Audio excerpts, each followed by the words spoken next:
मैं अब परिवार के भाई लगते मेरे मुकेश टेंट हाउस, उनको तबीयत खराब थी उनकी, उनको ब्लड डोनेट करके आया था सफर पर ब्लड बैंक में 14 तारीख की रात को शाम को।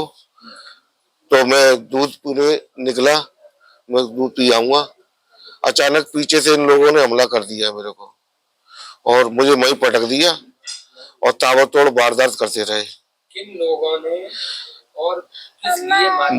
मोनू और ये सभी लोग थे, मिट्टन और जीतू वगैरह, ये सभी लोग थे। मुझे वहीं पकड़ लिया और वारदात करके मुझे वहां से चले गए। मेरा आज से करीब 5-6 महीने पहले मैं दरअसल करणपुर से आगे कैला देवी मंदिर है, करणपुर कैला देवी से आगे करणपुर मंदिर है। मैं हर साल वहाँ सबके सहयोग से मैं भंडारा करता रहता हूँ। अब इस साल भी मैं 25वां प्रोग्राम सब लोगों के सहयोग से करके आया हूँ। वहाँ बहुत बड़ा विशाल प्रोग्राम होता है वृद्धाश्रम में, कीटम झील पे वृद्धाश्रम में हर महीने वहाँ प्रोग्राम होता है। आप वहाँ पर जाके चेक कर सकते हैं। धार्मिक प्रवृत्ति कर रहा हूँ, मुझसे किसी का दुख दर्द बर्दाश्त नहीं होता, मैं बढ़ चढ़ के हिस्सा लेता हूँ इसमें। तो मेरे चाचा का लड़का काफी दिन 2 साल लगभग 2 साल से बीमार था, तो मैं कैला देवी दर्शन करने जा रहा था, वहीं पे मंदिर के बराबर में घर है। गिरफ्तारी हुई या कोई मुकदमा लिखा गया? गिरफ्तारी साहब मुझे जानकारी नहीं है किसकी गिरफ्तारी हुई, बताते मेरे सुनाई पड़ा था कि 3 लोग बंद हुए थे उसमें, तो उसमें कुछ लोग छूट गए हैं, पता नहीं क्यों, अब कैसे छोड़ा है उनको मुझे जानकारी नहीं है। मैं इससे पहले जो लड़का मोनू है, खासतौर जी मोनू है, घर से आप बड़े भाई की राइफल निकाल रहा है, कभी कभी मेरे साथ अकेले घर चीज से किया था जी, धारदार हथियार चक्कू टाइप का होता है, पूरा टाइप का, जिससे गन्ने काटते हैं, उससे मेरे को मारा। और उससे पहले भी मेरे परिवार के लोग, बच्चे पे भतीजा लगता है मेरा, उस पर भी ये लोग हमला कर चुके हैं। वो नई जिंदगी में पड़ा है, जानते नई जिंदगी मिली है उससे।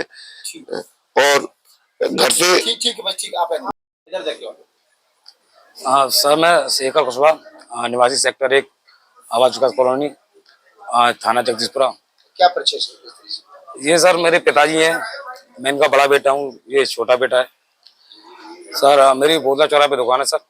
एक्चुअली क्या ये जो वारदात हुई है, इसके पीछे एक पुराना विवाद चला आ रहा सर। विवाद सर ये है कि जो भी इनके साथ जो हादसा किया ना, वो परिवार के लोगों ने किया है। वो इनके चाचा के बेटे हैं, 5 बेटे थे सर वो, उनमें से एक बेटा उनका एक बीमारी के अभाव में भी 2-3 महीने पहले एक्सपायर हो गए।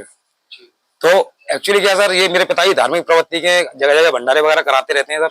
तो इन्होंने अभी 25वां प्रोग्राम किया था कैला देवी के अंदर, तो वहाँ ये उससे 1 महीने पहले वहाँ बुक वगैरह करने गए थे, वो जो धर्मशाला वगैरह वो बुक होती है ना, वहाँ गए थे। तो वो ऑलरेडी बीमार चल रहे थे उनके भाई, तो उनकी वाइफ ने इनसे बोला कि भाई साहब आप वहां जा रहे हैं तो आप ये पैसे इन पर ले जाए, अगर दवा काम नहीं करे दुआ काम कर जाए। तो मेरे पिताजी का इतना कसूर था कि ये वो 100 का नोट उस पर उसार कर ले गए थे, उसका वहां कैला देवी में प्रसाद बंटवा दिया। अब उस चीज को वो नेगेटिव ले रहे हैं।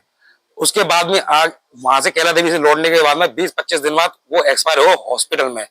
उनका सारा चीज मेडिकल वगैरह सब चीज उनके रिकॉर्ड, डॉक्टर ने भी उनके लंग्स इन्फेक्शन, डायबिटीज, काफी सारी परेशानी थी, वो बीमारी के अभाव में उनकी मृत्यु हुई।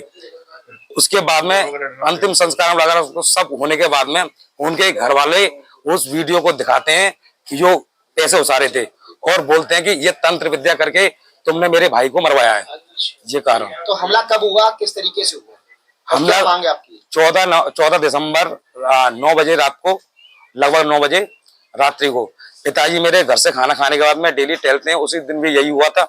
मेरे पिताजी खाना खाने के बाद बाहर रोड पर टहल रहे थे, वो पीछे से तीनों-चारों भाई हाथ लगा के बैठे थे। ये चीज वो 2-3 महीने पहले ही बोल चुके थे कि हम किसी को जिंदा नहीं छोड़ेंगे, जो जिस पर मौका लगे हम उसे मार देंगे। ये इस चीज की हमने सूचना दी थी, कई बार सूचना दे चुके हैं हम इस चीज की, थाने में भी दी है, पुलिस कमिश्नर में दे चुके हैं, सीएम पोर्टल भी दे चुके हैं, पर कोई सुनवाई नहीं हुई। हम उसी डर में आज भी जी रहे हैं और वो हादसा हमारे संग हो गया, जिसका हमें डर था, जो हमने बताया था वो हादसा हमारे संग हो गया। सर आप धारदार वो था हथियार सर, इतना बड़ा पांख टाइप का जो बहुत पहना, जिससे गन्ने कटते हैं वो, और इतना बड़ा चाकू था। उसका पीछे पीठ के पीछे निशान है, चाकू का निशान है पीछे, ये पूरा ये फटा हुआ सर। मैं आपको फोटो दिखवाता हूँ, आप देखेंगे स्थिति। ये इतनी गंभीर स्थिति थी कि इनकी जगह कोई हो रहा था ऑन स्पॉट वहां खत्म हो जाता। ये पता नहीं किस तरह से बच गए हैं, मैया की कृपा रही है इन पर, ये इस तरह से बच गए हैं।